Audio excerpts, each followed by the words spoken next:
Guys, welcome back to Critical Flick. Today, are reviewing Glass Onion, a Knives Out mystery.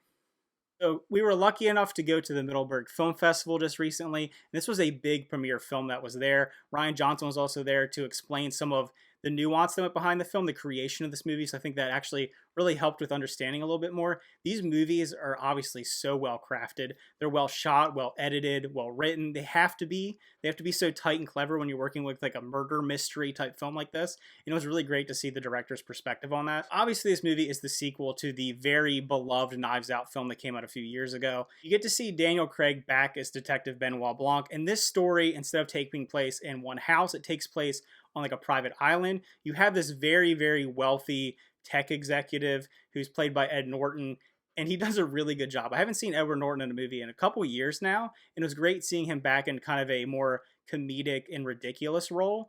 And I think that he really encaptures what it is to be like these kind of new age tech executives that think they can like run the world. They think they know best.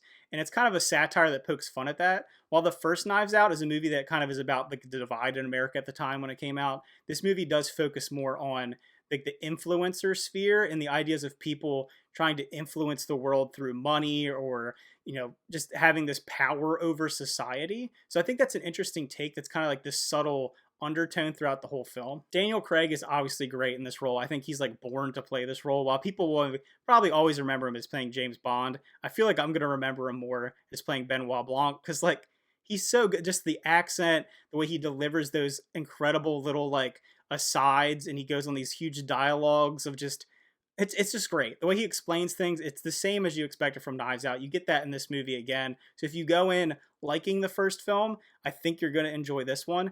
I don't know if it's quite as good as the first one, but I think that's more of like a personal preference. The first one's far more contained because it's in like one little house and you have all these people interacting.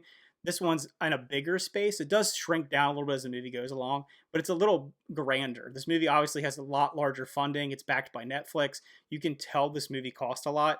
The costuming is really good. The overall sets look really good. It was filmed on location in Greece for the outside shots. It's a really pretty movie, and it's really well put together.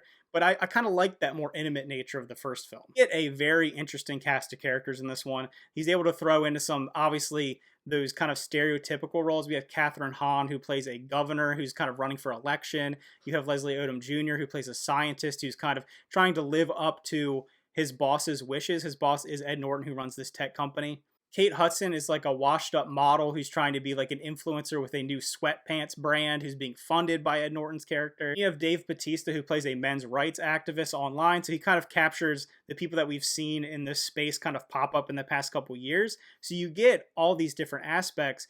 And on top of that, you have Janelle Monáe, who kind of has a twist to her character. I don't want to go into any spoilers of this review because it really is something you have to experience like the first one. The twisting and turning nature of it is what makes these movies so interesting.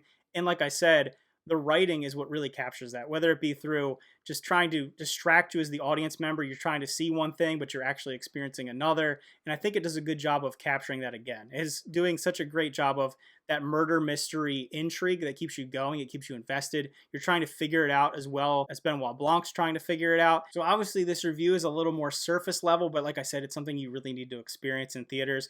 But I do think that if you like the first one, you will be satisfied by this one. I think the acting's really solid. Again, the writing, everything that this movie needs to do to be as successful as the first one, I think it accomplishes. So if I were to rate Glass Onion, I would give it an 8 out of 10.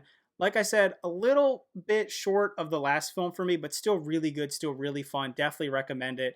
Like I said, everything about it that worked in the first film works in this one. So if you're excited to check out Glass Onion or you've checked out Glass Onion, leave those comments down below. Let me know what you thought about it. How does it compare for the first film for you? And who were some of your favorite characters? Like I said, they're all so interesting and so different that they bring something special to the screen. I think the actors all did a good job. So leave those comments down below. Remember to like and subscribe, and see you guys next time.